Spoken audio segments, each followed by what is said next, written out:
Según Francisco Filemón Flores Jiménez, las áreas corticales son lugares de la corteza cerebral que se les ha asignado funciones. Dentro de cada lóbulo, frontal, parietal, occipital, temporal y límbico, hay funciones asociadas. En el lóbulo frontal, por ejemplo, una de las áreas más importantes es el área somatomotora primaria, que desde ahí parte el impulso nervioso de todo el movimiento del músculo esquelético voluntario del cuerpo. En el lóbulo parietal se encuentra el área somatosensitiva primaria, la cual recibe los estímulos sensitivos conscientes de todo el cuerpo humano. En el lóbulo temporal están las áreas asociadas a la audición, la memoria. En el lóbulo occipital están las áreas visuales, donde se reciben los estímulos asociados con la visión. En el lóbulo límbico está especializado en todo lo asociado con el sentimiento, la libido sexual, el enojo, las adicciones, entre otras. Hay primarias de carácter somestésica, visual, auditiva, gusto y olfato, como son visual, área 17 es la primaria, las secundarias son 18 y 19. La información le viene del núcleo reticulado lateral del tálamo. Auditiva, 41 y 42 son las áreas primarias que están ubicadas en el giro de Heschel, es tonotópica al igual que la membrana basilar. Las secundarias son 21, 22, están ubicadas en los giros temporales. La 22 se extiende hasta la región posterior por donde queda Wernicke. Si estas áreas secundarias se dañan, hay una agnosia auditiva, pérdida de la percepción. Gustativa. El área primaria es la 43, está en el giro postcentral, al cual llega el lemnisco trigeminal con las ramas del tracto solitario. Las áreas secundarias están en la ínsula. Olfatoria, área 34, ubicada en el uncus. Esta se puede conectar con muchas cosas como amígdala e hipocampo para generar otras respuestas por medio de la estría medial, la cual pasa por el tálamo. La estría lateral es la conexión propiamente dicha del olfato. Las áreas secundarias son la corteza piriforme y la ínsula. La pérdida de la percepción de los olores es llamada agnosia olfatoria. Ahora vamos a hablar acerca de cómo se desarrollan las áreas corticales a nivel general en el encéfalo.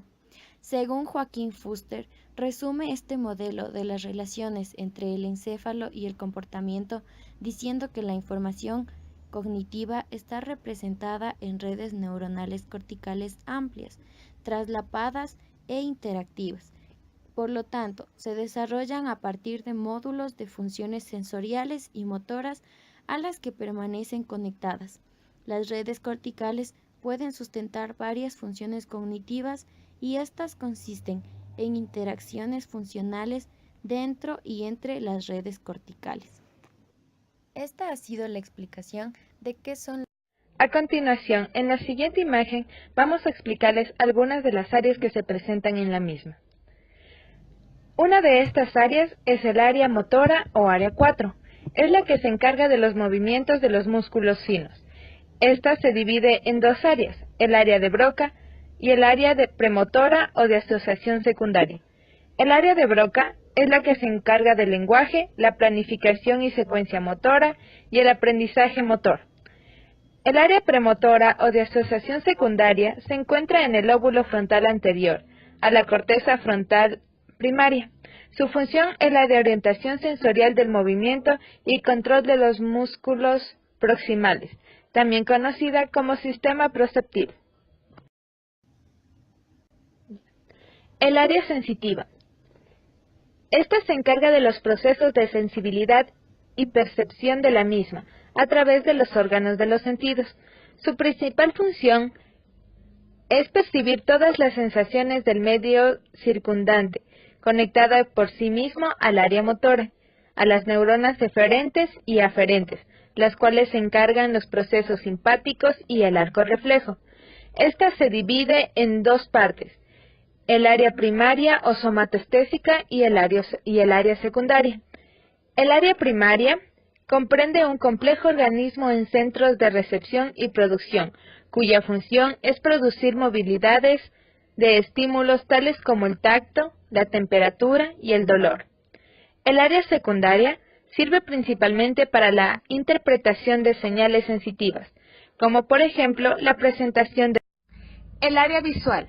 La corteza visual del cerebro es la parte de la corteza responsable del procesamiento de información visual. Se encuentra en el lóbulo occipital, en la parte posterior del cerebro. Esta área tiene un mapa completo definido de la información especial en la visión.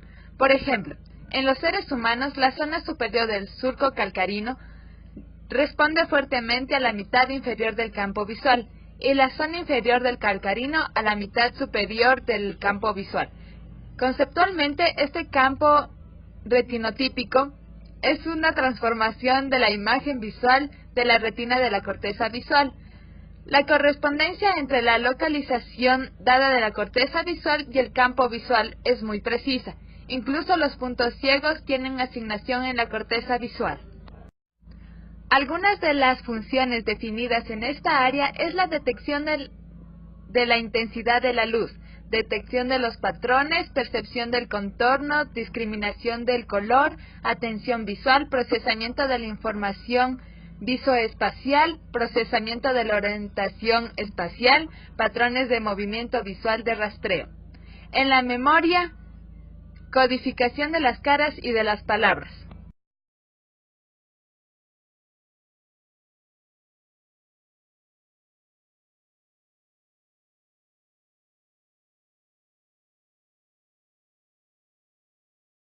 En corteza auditiva primaria y área de asociación auditiva. Empezaré explicándoles sobre la anatomía de la corteza auditiva primaria.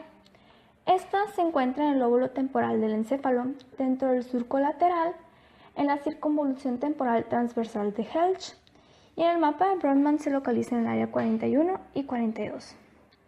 Es aquí donde se localiza la corteza auditiva primaria. Su función es la percepción del sonido que llega desde los oídos.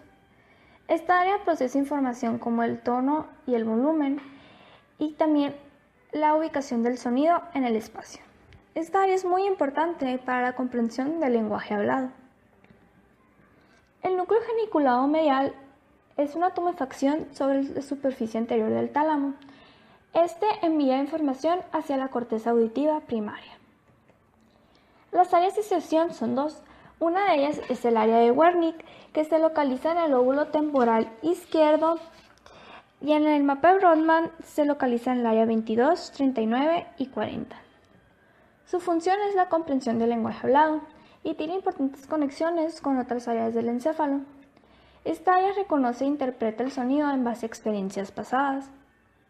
Por ejemplo, cuando escuchas hablar a alguien por primera vez, la siguiente vez que la escuchas o la siguiente, sabes quién es esa persona, porque esta área guarda esa información sobre el sonido. La otra es el área de Broca, que se localiza en la parte posterior de la tercera circunvolución frontal inferior del lóbulo frontal y en una zona que abarca ambos lados de la cisura del silvio. Esta se localiza en el área 44 y 45 del mapa de Brodmann y su función es comprender y articular el lenguaje hablado y escrito. El área de Broca y el área de Wernicke se conecta mediante fascias que se llaman fascículo arcuato y este se encarga de transmitir información sobre el sonido de las palabras en lugar del significado. A estas tres áreas le irriga la arteria cerebral media. Les voy a hablar un poco sobre el oído. El oído es un órgano del cuerpo humano que es muy sensible y avanzado. Su función es transmitir los sonidos hacia el cerebro. El oído se divide en oído externo, oído medio e oído interno. Les explicaré el proceso de cómo llega el sonido al oído y viaja hacia el cerebro. Empieza cuando las ondas sonoras entran hacia el canal auditivo y chocan con la membrana timpánica.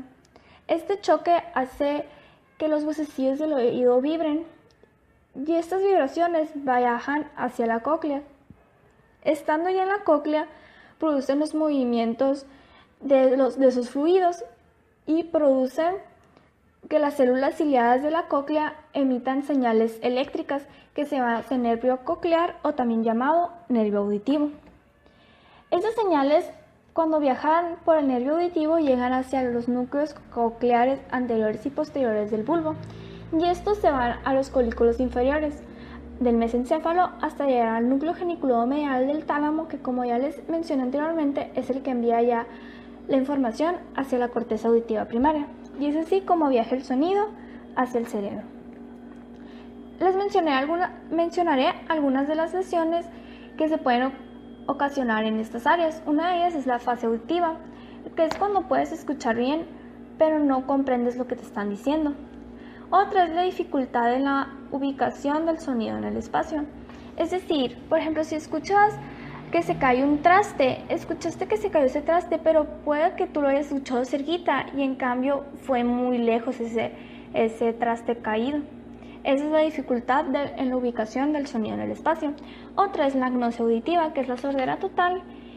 Y por último, la hipoacusia, que es la disminución de la capacidad auditiva.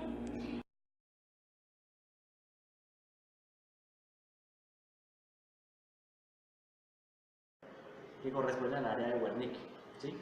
Vamos a hablar de los antecedentes, vamos a hablar del tipo de corteza que es, si es sensitiva o motora, vamos a hablar de las afasias y de su localización anatómica. Nuestro grupo está compuesto por Fernando, por mí, Felipe Casas, y por Laura Galeso. Y Daniela, que está de camarógrafa.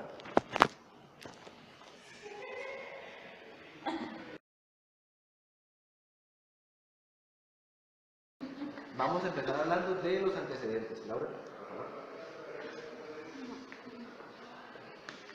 Los antecedentes del área de Wernicke comienzan con la historia de localización del lenguaje, cuando Broca hace la afirmación de que hay una pequeña zona situada en la parte inferior de la corteza prefrontal izquierda, que es el área de Broca, y que esta tiene la función de la producción del habla.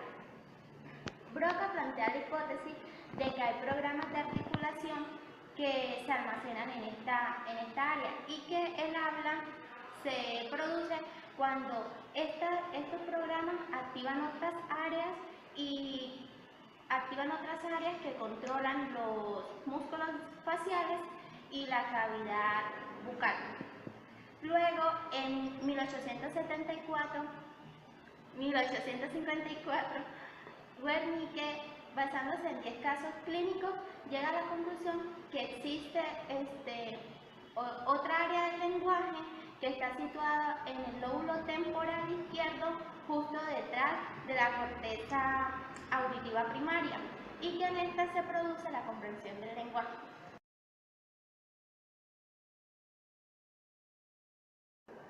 Ahora vamos a hablar de la localización anatómica con Fernando.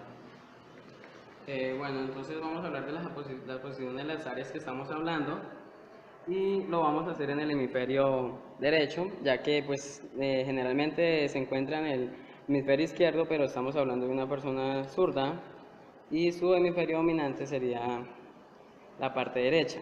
Entonces comenzamos buscando la cisura lateral. Si la pueden observar, la encontramos acá, y al rodear vamos a encontrar el surco o giro supramarginal, en el cual ubicaremos el área 40. Luego, en la cisura temporal superior encontraremos el surco o giro angular, y en ella ubicaremos el área 39. Seguidamente, guiándonos por la cisura temporal posterior, encontraremos el área 22. Y asimismo, cerca de este encontraremos el área de Broca, que se conecta por medio de un fascículo arqueado con el área de Wernicke.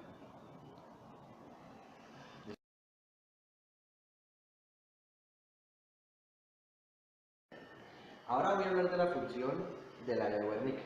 ¿Sí? ¿Qué pasa? El área de Wernicke está conectada por fibras nerviosas o axones con la parte auditiva primaria, con la parte somática y con la parte visual. ¿Sí? Estas mandan información al área de Wernicke, la cual se encarga de asociar y procesar y comprender la información para tener un análisis coherente del lenguaje visual y escrito, para así generar una información que llegue por medio del fascículo arqueado al área de Broca, la cual va a generar una respuesta motora que va a hacer que el individuo hable. Se dice que, que se encuentra en el área asociativa, porque le llega información de la parte somática o de tacto, de la parte visual y de la parte auditiva, que es lo que comprende el lenguaje del ser humano. Yo le voy a decir qué pasa cuando el área de Wernicke es afectada. Entonces, esta es el área de Wernicke. Cuando esa área es afectada, se produce la pérdida de la capacidad de comprender la palabra hablada escrita, es decir, que se da una afasia de comprensión, dado que el área de Broca, que está acá, dado que el área de Broca no está afectada, el habla no se altera y el paciente puede producir un lenguaje fluido. Sin embargo, no es consciente del significado de las palabras que utiliza y emplea vocablos incorrectos, ilógicos. El paciente tampoco es consciente de los errores que comete al hablar. Cuando el área de Wernicke y el área de Broca están funcionando, pero el fascículo arqueado no, o sea, se produce una afasia nominal, la persona, aunque entiende y comprende lo que le están diciendo, no es capaz de producir una respuesta lógica. O sea, habla incoherencias, sandeces, o sea, no capta, no puede producir una respuesta.